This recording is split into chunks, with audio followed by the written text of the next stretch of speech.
భూములను మునక భూములను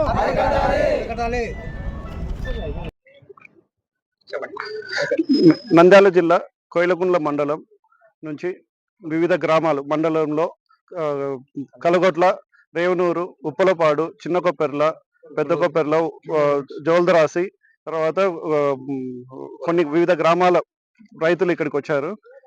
వచ్చిన సందర్భం ఏంటంటే అన్న బనకచెర్ల నుంచి, అంటే మీకు అందరికీ తెలుసు నంద్యాల జిల్లా నుంచి రాయలసీమకు నీళ్ళు అన్నీ వెళ్ళేది నంద్యాల నుంచే.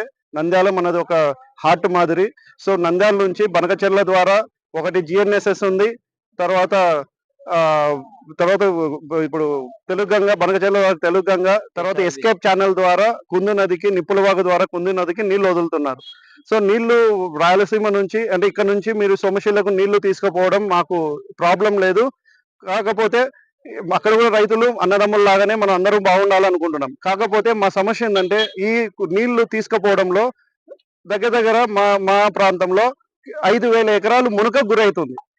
చాలా మంది మేము వదులుతున్నది 15,000 క్యూసెక్లు మాత్రమే. మామూలు కుందు నది ఉండేది 15,000 క్యూసెక్లు అంతే. అంతకన్నా ఎక్కువ వదిలితే నదులు ఒకవేళ వర్షం పడిందంటే మొత్తం ఫ్లడ్స్ వచ్చేస్తాయి. సో మునకకు గురవుతున్నాయి పొలాలన్నీ. ఇప్పుడు ఈ సంవత్సరం ఏంటంటే 3 నెలల నుంచి, ఒక రోజు కాదు 3 నెలల నుంచి నీళ్లు కంటిన్యూగా వదులుతున్నారు. సరే వదిలినారు, కాకపోతే మునక అనేది క్లియర్ చేయాలి. ఇంకోటి ఏమంటున్నారంటే, మేము SCని వాళ్ళందరినీ అడిగాము. యాక్చువల్లీ ఏమంటున్నారంటే మేము వదులుతున్నది 15,000 అంటున్నారు, కానీ ఇక్కడ 15,000 కాదు వస్తున్నది, మాకు 30,000 వస్తున్నాయి. ఎట్లా వస్తున్నాయి అనేది మీకే చెప్తాను. ఇప్పుడు లీకు నీళ్ళు వస్తాయి. SRBC కాలువలకు వదిలిన ప్రతి లీకు నీళ్లు కుందు నదికి రావాల్సిందే. తర్వాత తెలుగుగంగ నుంచి వచ్చే ప్రతి లీకు నీళ్లు ఈ ఆర్లగడ్డ ఏరియా నుంచి, ఈ ఏరియా నుంచి మొత్తం వచ్చే లీకు నీళ్ళన్నీ మనకు టోటల్ గా ఈడికి వచ్చేవి. కేసీ కెనాల్ నుంచి వచ్చే లీకు నీళ్లు కూడా కుందు నదికే పడతాయి లాస్ట్ లో. అలా సో మాకు ఇన్ని నీళ్లు రావడంతో దగ్గర 15,000 ఉన్న కెపాసిటీ కుందు నది 30,000 క్యూసెక్లు పైనే వస్తున్నాయి. దాంతో అడిషనల్ గా వాన పడితే 50,000 వస్తున్నాయి. దీనివల్ల మా భూములు, అంటే కుందు నది ఇరువైపులు ఉన్న భూములు మునిగిపోయి, కనీసం అంటే 3 నెలల నుంచి ఇప్పుడు మేము అక్కడ పోనీకి కూడా లేదు. కొన్ని వాగులు, వంకలు ఫుల్ అయిపోయి అసలు అవతల పొలం ఉన్నా కానీ పోవాలంటే ఇబ్బందిగా ఉంది. ఒకటి మొన్న మేము ఒక ట్రాక్టర్ అదే ఒక రైతు ట్రాక్టర్ తీసుకెళ్తే ట్రాక్టర్ అట్నే దాంట్లో నీళ్ళలో పడింది. అట్లే ఒక బైక్ లో ఇద్దరు నాటు వేయడానికి వెళ్తా ఉంటే బైక్ లో పడి ఒక అబ్బాయి చనిపోయినాడు కూడా.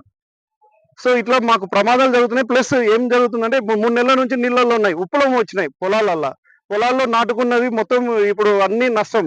ఈ నష్టపరిహారం దగ్గర మా ఏరియాలోనే 500 నుంచి 600 ఎకరాలు మా ఏరియా ఒకటే. మళ్ళీ చిన్నమోడియం ఏరియాలో ఉంది, తర్వాత గుల్లతుర్తి, అల్లూరు, ఉయ్యలవాడ ఆ గ్రామాల్లో కూడా మునక పొలాలు ఉన్నాయి. మేము అధికారులను అందరినీ అడిగినాం.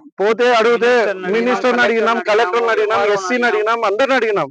అడిగితే మాకు తెలియదు, పైనుంచి ఆర్డర్ వస్తుంది అంటున్నారు. మీరు పైనుంచి ఆర్డర్ వచ్చినది ఓకే, కానీ ఇప్పుడు అది 80% నిండింది. ఇప్పుడు మీరు ఈ రోజు తీసుకోండి లేటెస్ట్ న్యూస్, 85% సోమశిల నిండింది. ఇంకా ఒక 15% నిండితే సముద్రంలోకి వదులుతారు. ఇక్కడ ముంచి సముద్రంలోకి వదలాల్సిన అవసరం ఏముంది?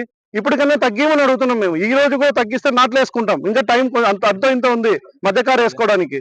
మీరు తగ్గియండి లేదు, మేము పైనుంచి ఆర్డర్ ఉంది, రిపోర్ట్ రాసి పంపించండి. అయిపోయింది కదా, నిండింది కదా. కండలేరు కూడా 45% నిండింది, 65% దాకా కండలేరు నిండింది. సోమశిల 85% నిండింది. మీరు కావాలంటే నేను డీటెయిల్స్ మీకు ఇస్తాను. సో తగ్గియండి అని అడుగుతుంటే మీరు చంద్రబాబు నాయుడుతో మాట్లాడండి అంటే మేము ఎక్కడ పోయి మాట్లాడాలి? ఇప్పటికి చాలా సార్లు అయింది ఈ రోజుకి అడగబట్టి. సో మీరు చర్యలు తీసుకుంటే బాగుంటది. ఇప్పటికన్నా మాకు ఉపయోగం కల్పించండి.